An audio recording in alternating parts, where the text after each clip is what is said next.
আমাদের ছোট মায়ের নিরঞ্জন হচ্ছে, তোমরা দেখতে থাকো।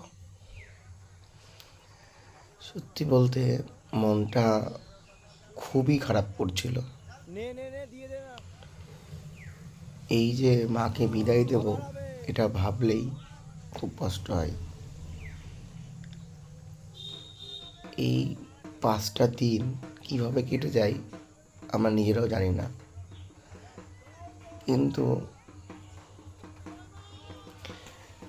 সত্যি মনটা খুবই ভারাক্রান্ত যে আবার একটা বছর অপেক্ষা করতে হবে মায়ের জন্য।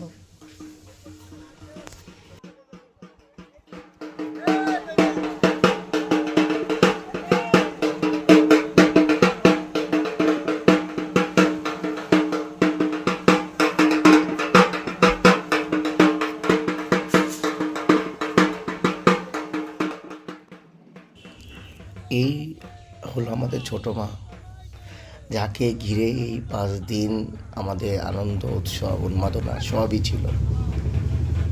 সত্যি মায়ের মুখখানা দেখে মাকে বিদায় জানাতে কোনো ইচ্ছাই করছিল না, কিন্তু সৃষ্টির নিয়ম তো মানতেই হবে। মাকে কৈলাসে যেতে হবে, আবার একটা বছর অপেক্ষা করার পালা আমাদের। ঠিক আছে, বলো দুর্গা মাইকি জয়, বলো দুর্গা মাইকি জয়। তোমরা ভালো থেকো, সুস্থ থেকো, শুভ বিজয়া সকলকে।